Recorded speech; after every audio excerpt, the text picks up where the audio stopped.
ደግነትና መልካምነት የሚባሉ እሴቶች እንደሚሞቱ እናውቃለን። የምንገላቸውስ ደግሞ እኛ ራሳችን እንደሆነ እናውቃለን ወይ? ብዙ ጊዜ አስተውላችሁ ከሆነ ራሳችንም ሆነ ሌሎችን አስተውላችሁ ከሆነ እንደው በዛሬ ዘመን እንደው የሚታመን ሰው አለ ብለህ ነው? በአሁን ሰዓት የሚታመን ወንድ አለ ብለሽ ነው? በዚህ ጊዜ የምትታመን ሴት አለች ብለህ ነው? በዚህ ጊዜ ገንዘብ ለማበደር ተበድሮ የሚመልስ ሰው አለ ብለህ ነው? በዚህ ጊዜ መልካም ነገር አድርገህለት ምናምን እንላለን።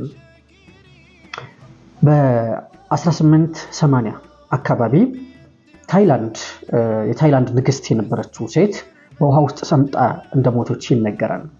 እና ሰምጣ ስትሞት ስትንፈራገጥና ስታጣጥር ጠባቂዎቿ ፈጽሞ ሊነኳት አልደፈሩም። ምንድነው በሰዓቱ በነበረው ሕግ አንዲት ንግስት መንካት በከባድ ወንጀል ያስጠይቅ ነበር። ዛሬ ላይ አንድ ሰው መንገድ ላይ እየሄድን ለምሳሌ ወድቆ እያጣጣር አገኘ ነው እና አነሳ ነውና እንግዲህ መኪና መቶት ሊሆን ይችላል ወይ በተለያየ መልኩ አውድቅ ምናምን ሊሆን ይችላል እና እንርዳው ብለን አነሳ ነው እና ወደ ሆስፒታል ወይ ወደ ክሊኒክ እየወሰድ ነው እጃችን ላይ ሞተብን እና በነፃ ወይም ደግሞ በቀላሉ የሚፋቱን ይመስላችኋል? አይደለም። የሚደርስብንን ነገር እናውቃለን። ለዛ ሲባል የወደቀ ሰው አናነሳ። ሊፍት ለመስጠት እናስብና በፊት የመኪና ሊፍት መስጠት ብርቅ ነበር ማለት መልካምነትና ደግነት ነበር። በአሁኑ ሰዓት ላይ ግን ደፍሮ ሊፍት የሚሰጥ ሰው የለም።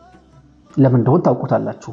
በዚህ ምክንያት ቤቱ የተበጠበጠ፣ ትዳሩ የፈረሰ፣ የተናጋበት፣ በዚህ ምክንያት ብዙ በቃ ሳያስበው ዘብጥያ ይወረዳል።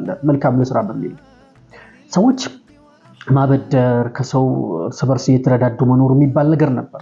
አሁን እሱ ነገር እየተሸረሸረ መጥቶ በዚህ ሰዓት ላይ ገንዘብ ለመበደርም አስፈሪ ሆኗል።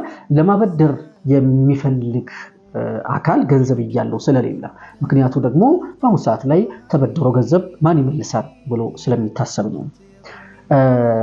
አንድ ጠቢብ ነበሩ ይባላል እና በሀገሩ አካባቢ በጣም የሚከበሩ አይነት ሰው ናቸው እና ግለሰቡ ሌላኛው ግለሰብ የዛ አካባቢ ነዋሪ የሆነ ፈረሳቸውን በጣም ይወደዋል እና እባክዎ ይሄን ፈረስ እባክዎትን ልግዛዎት ይላቸዋል። አይ በፍጹም ይላሉ እና የሆነ ቀን በጣም ስለፈለገው ያንን ፈረስ ሰርቆ ለመውሰድ ይሞክራል። በሳቸው እየጋለቡ ባሉበት ቦታ ላይ የታመመ ሰው መስሎ ተሸፋፍኖ ይጠብቃቸዋል አንድ ቦታ። ከዛ ሲመጣ በጣም ያሳዝናቸውና ና ቶሎ እዚህ ፈረስ ላይ ውጣ፣ እኔ ልጓሙን ይዤ እየሳብኩ ወስድሃለሁ ይሉታል። እዛ ከወጣ በኋላ አይ እዚህ ፈረስ ላይ አውጥተውኝም ልጓሙንም ደግሞ ይዘው ደግሞ እየሳቡ እንደ ተራ ሰራተኛ በፍጹም ይሄንማ ማድረግ የለበትም፣ ባይሆን እርሶ በቃ ዘና ብለው ይሄዱ፣ እኔ ራሴ ልጓሙን ይዤ እሄዳለሁ፣ ራሴን ጭዬ እሄዳለሁ ይላቸዋል። በዚህ ጊዜ ያምኑትና ይለቁለታል። ከዛ እሱ ደግሞ አጀሬ ልጓሙን ሳብ ያደርግና ተፈትልኮ ይሄዳል።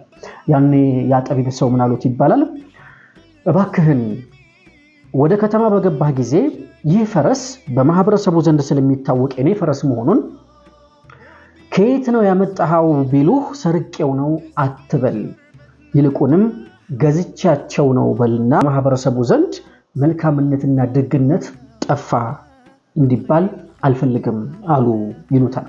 ባጎረስኩ እጄን ተነከስኩ የሚባል ተረት አለን አይደለም? መልካም ለመስራት እናስብና ነገር ግን ያ መልካም የዋልንለት ሰው የሚያደርስብንን ነገር ስለምንፈራ ለሰዎች መልካም ማድረግ አንፈልግም። የሚታመን ሰው ጠፍቷል። በአሁኑ ሰዓት ላይ ልብሽን ለማን ነው የምትሰጪው? አሁን ማን ነው ወንድ ነው የምታምኚው ይባላል። ትዳር ለመመስረት ሲፈልጉ እህቶቻችን ይፈራሉ።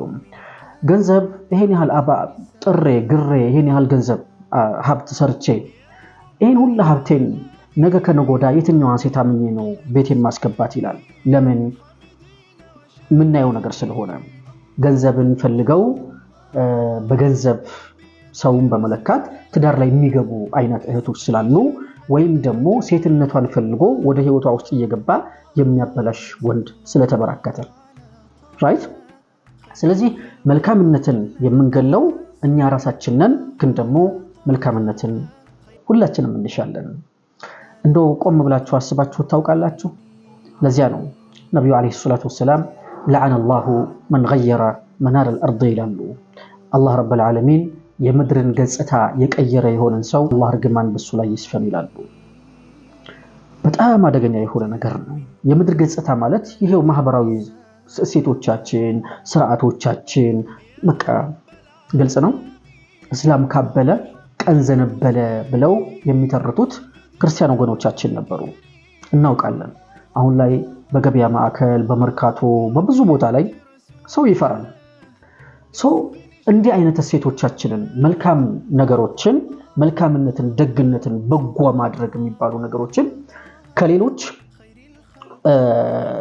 እንደተመናመኑ ሌሎች ዘንድ እንደምናስበው ሁሉ እኔ ዘንድስ አልተመናመኑም ወይ?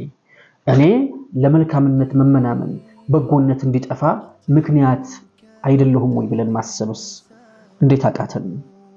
ምክንያቱም ሁሌ አሁን ይሄን የምናዳምጡ ሰዎች ከኔም ጨምሮ ስናገር እኔ መልካም ነኝ ብዬ ነው የማስበው። ታዲያ ማን ነው መጥፎ? ማን ነው በጎነት እንዲጠፋ ምክንያት የሆነው? እና በነፍስ ወከፍ እያንዳንዳችን እንተተቁላህ የጀዐል ለኩም ፉርቃና አላህን ብትጠነቀቁ ለህይወታችሁ ብርሃን ያደርግላችኋል ይላል። ይህ ማህበራዊ እሴቶቻችን